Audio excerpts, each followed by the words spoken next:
वैदिक वाङ्मय में बहुत से प्रश्न प्रतियोगी परीक्षाओं में पूछे जाते हैं और आज इस वीडियो में हम जिसके विषय में बात करेंगे वह है विशेष रूप से ऋग्वेद के संदर्भ में। ऋग्वेद के संदर्भ में और कुछ हम वेदों से प्रारंभ करेंगे। यहाँ मैंने उन प्रश्नों का संग्रह किया है जो विभिन्न प्रतियोगी परीक्षाओं में विभिन्न तरीकों से पूछे गए हैं। तो हम देखेंगे कि किस किस तरह से प्रश्न पूछे जा सकते हैं और उनका हमें क्या उत्तर देना होता है। तो हम प्रारंभ करते हैं अपने सबसे पहले प्रश्न से। सबसे पहले ये प्रश्न पूछा जा सकता है कि श्रुति किसे कहते हैं, और इसे भी अनेक प्रकार से पूछा जा सकता है।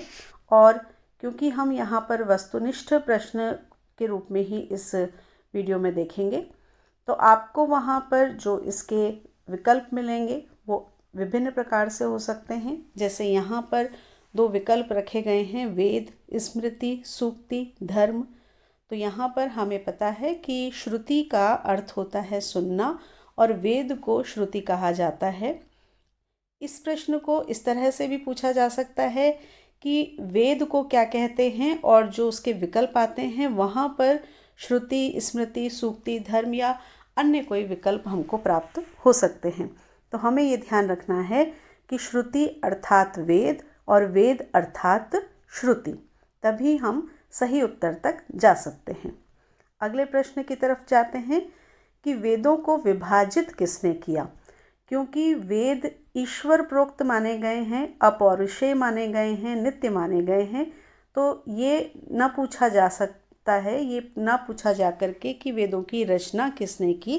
प्रश्न इस तरह से पूछा जा सकता है कि वेदों को विभाजित किसने किया है। और यहाँ पर आपको 4 विकल्प दिख रहे हैं, यास्क, विश्वामित्र, महीधर और कृष्ण द्वैपायन, जिन्हें व्यास भी कहा जाता है। तो जो वेद व्यास हैं, जो कृष्ण द्वैपायन वेद व्यास इस तरह से कहा जाता है जिन्हें, तो यहाँ अगर हम वेद व्यास लिखते हैं तो बहुत स्पष्ट हो जाता है। तो प्रश्न जब पूछे जाते हैं तो उनमें ये ध्यान रखा जाता है कि एकदम से उसका उत्तर यदि किसी विद्यार्थी को ज्ञात नहीं हो तो वो शब्दों से उसे ना पकड़ सके। तो हो सकता है कि व्यास ना लिखा जाए, केवल कृष्ण द्वैपायन लिखा जाए। तो आपको ध्यान रखना है कि वेदों के विभाजन का जो कार्य है वो कृष्ण द्वैपायन, जिन्हें वेद व्यास भी कहा जाता है, उनके द्वारा किया गया। अब बढ़ते हैं, वेद इन्हें कहते हैं और यहाँ पर कुछ विकल्प दिए जाएंगे, जिन विकल्पों के अनुसार हम देखेंगे कि धर्मसूत्र या उपनिषद इन्हें वेद कहते हैं, या शिक्षा प्रातिशाख्य को कहा जाता है, या श्रौत गृह सूत्र को कहा जाता है, या मंत्र और ब्राह्मण को कहा जाता है। तो इसका सही उत्तर है मंत्र और ब्राह्मण। इन्हें हम वेदों में गिनते हैं, इन्हें वेद कहा जाता है। वेदों में जो मंत्र होते हैं, ऋचाएँ होती हैं, तो उस अनुसार वेद, मंत्र और ब्राह्मण को कहा जाता है। अगला प्रश्न, मंत्रों के समुदाय को क्या कहते हैं, या इसको इस तरह से भी पूछा जा सकता है कि वेदों के काव्यात्मक हिस्से को क्या कहते हैं।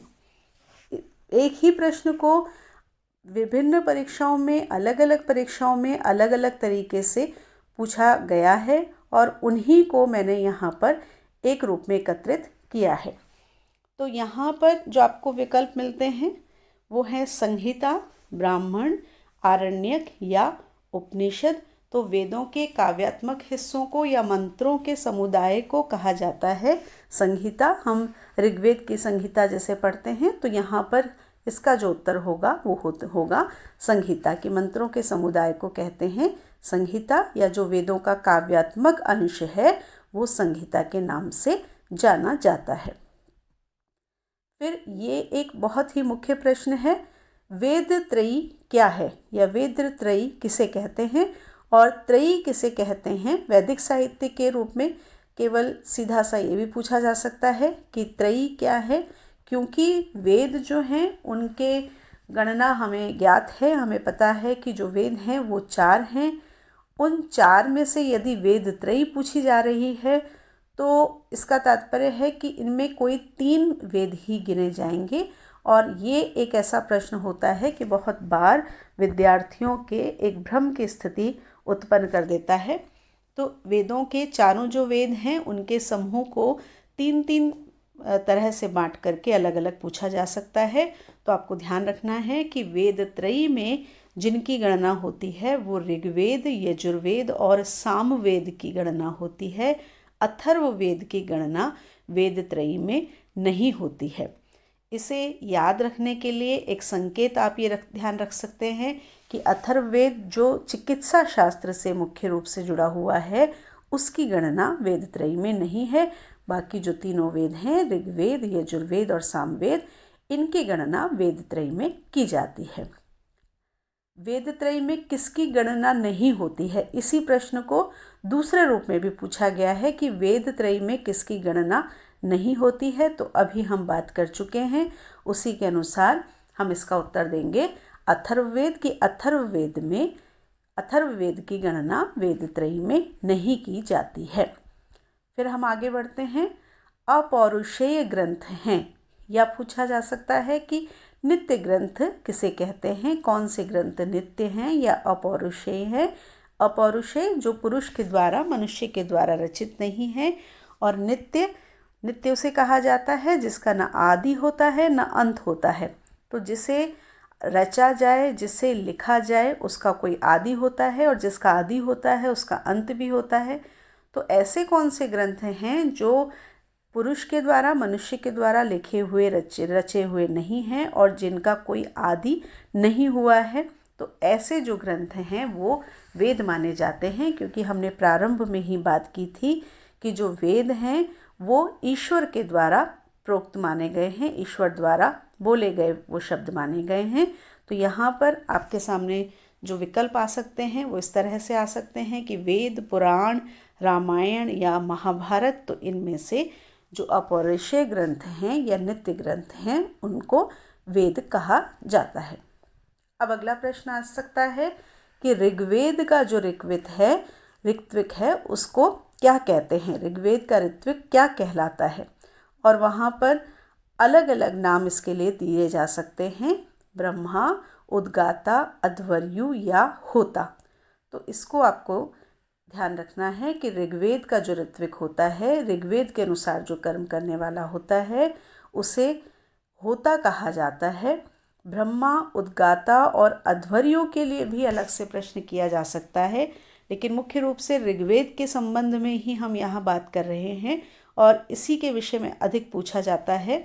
तो आपको ध्यान रखना है कि ऋग्वेद के अनुसार कर्म करने वाला होता कहलाता है।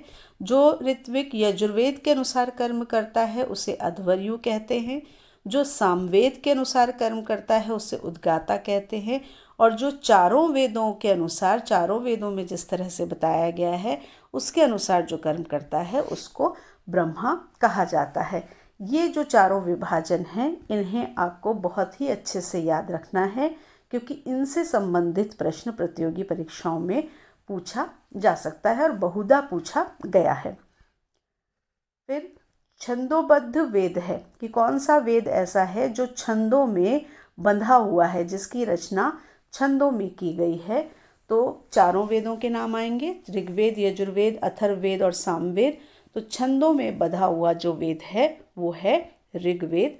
क्योंकि हम ऋग्वेद के विषय में ही यहाँ पर बात कर रहे हैं, इसलिए यहाँ पर सभी जो प्रश्न हैं उनका उत्तर ऋग्वेद आ रहा है।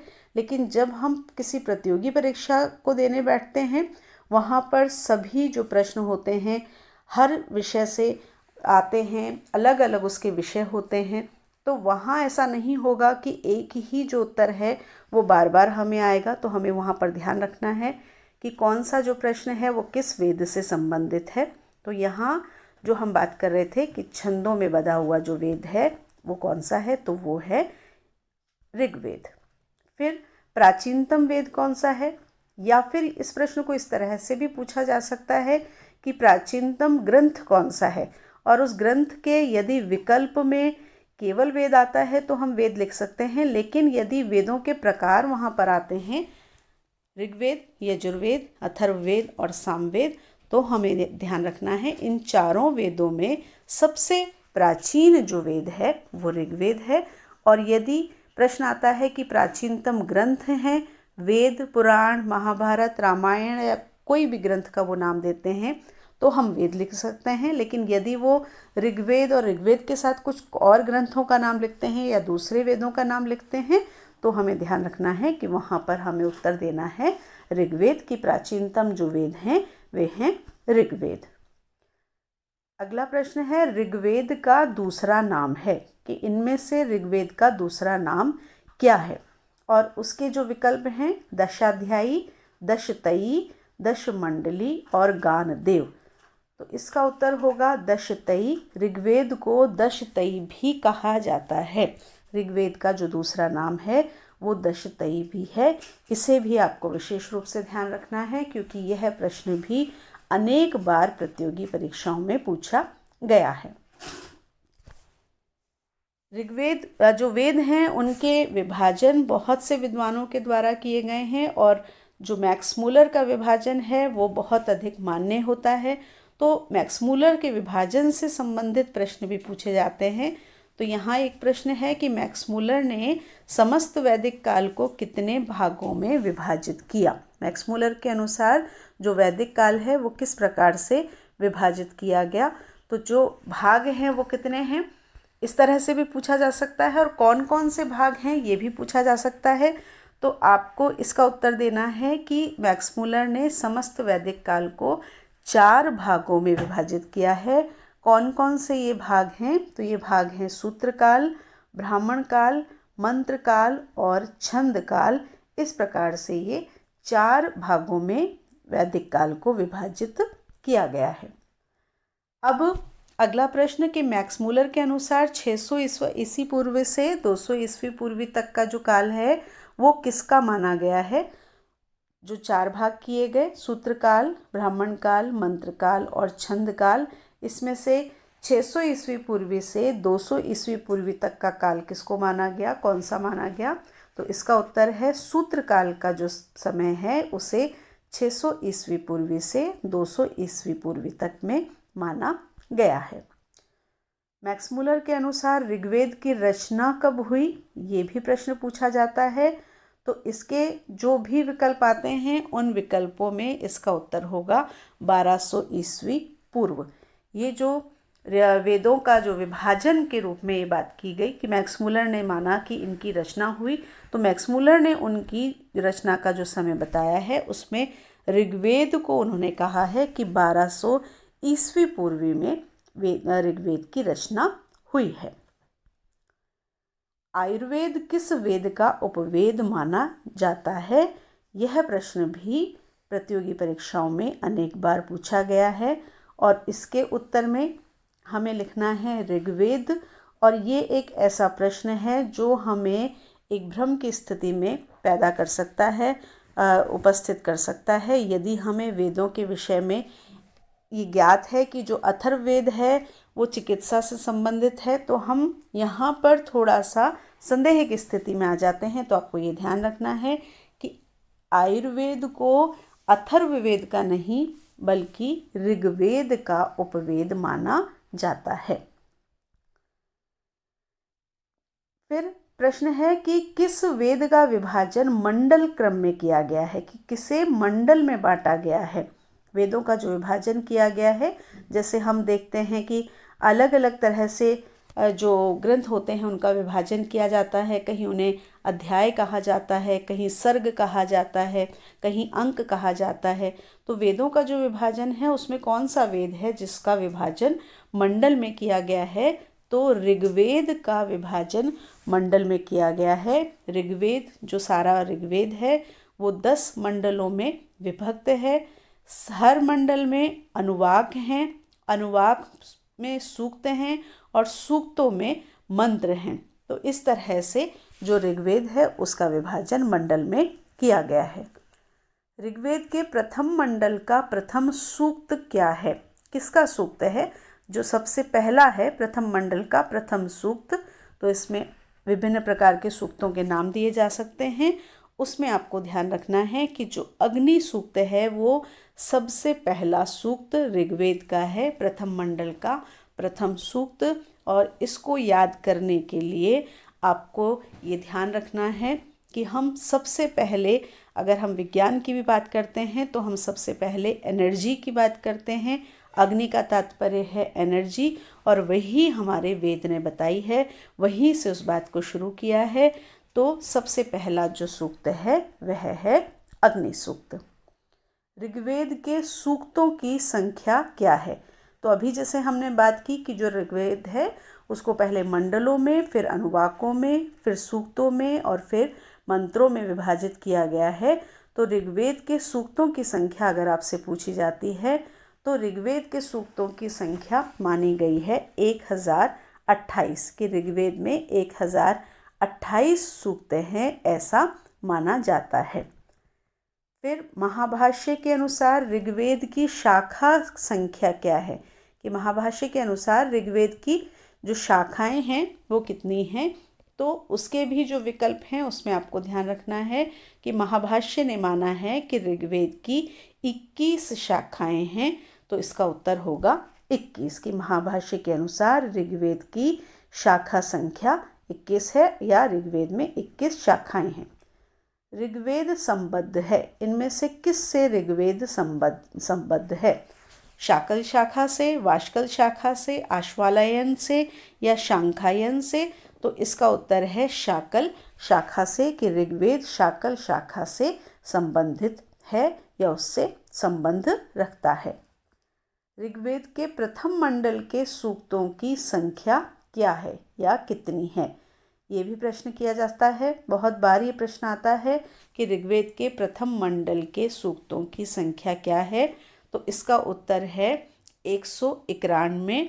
जो प्रथम मंडल है उसके सूक्तों की संख्या भी 191 है, और आपको इसके साथ में ये ध्यान रखना है कि उसका जो दशम मंडल है उसके सूक्तों की संख्या भी 191 है, और ये दोनों ही सूक्त समान संख्या के साथ साथ सर्वाधिक सूत्रों वाले भी होते हैं।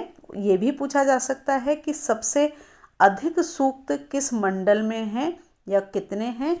तो आपको ध्यान रखना है कि प्रथम मंडल और दशम मंडल में सबसे अधिक सूक्त हैं और उनकी संख्या है 191। फिर ऋग्वेद की मूल लिपि के विषय में भी प्रश्न किया जा सकता है कि ऋग्वेद की मूल लिपि क्या थी? किस लिपि में ऋग्वेद लिखा गया था या प्राप्त होता था? तो उसके लिए देवनागरी, खरोष्ठी, पाली, ब्राह्मी, इन लिपियों को विकल्प में दिया जा सकता है, और इसका उत्तर है ब्राह्मी लिपि। ऋग्वेद मूल रूप में ब्राह्मी लिपि में प्राप्त हुआ। ऋग्वेद के मंत्रों को क्या कहते हैं? ये एक मुख्य प्रश्न है। साम, ऋचा, यजु या उपर्युक्त में से कोई भी नहीं? तो इसका उत्तर होगा ऋचा। जो ऋचाएं होती हैं वो ऋग्वेद में होती है, और इसको याद करने का बहुत ही सीधा सा तरीका है। ऋग्वेद और ऋचा दोनों का जो प्रारंभिक वर्ण है उससे हम उसको तुरंत ही पकड़ सकते हैं कि ऋग्वेद के जो मंत्र हैं उन्हें हम ऋचा कहते हैं। अब ऋग्वेद के जो बहुत से संवाद हैं उनके विषय में भी पूछा जा सकता है। जैसे पूछा जा सकता है कि यम यमी का संवाद किस धर्म ग्रंथ में प्राप्त होता है, या पुरुरुवा उर्वशी का संवाद किस वेद में प्राप्त होता है?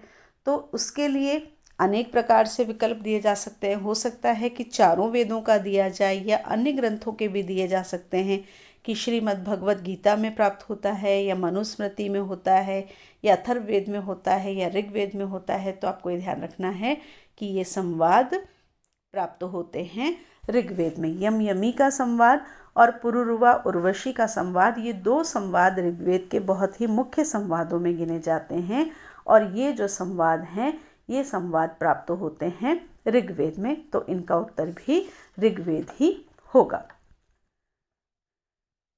फिर नासदीय सूक्त का संबंध किस वेद से है, या नासदीय सूक्त किस वेद में प्राप्त होता है?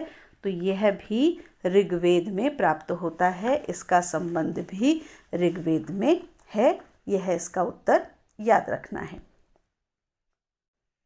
तो इस तरह से जो प्रतियोगी परीक्षाओं में वेदों से संबंधित प्रश्न आते हैं उन्हें हम, जब हम वेदों से संबंधित पुस्तकें पढ़ते हैं या वेदों से की सामान्य परिचय को जब हम पढ़ते हैं तो इस तरह के प्रश्नों को हमें नोट्स के रूप में तैयार करना है, क्योंकि वस्तुनिष्ठ प्रश्न में ये सभी प्रश्न पूछे जाते हैं।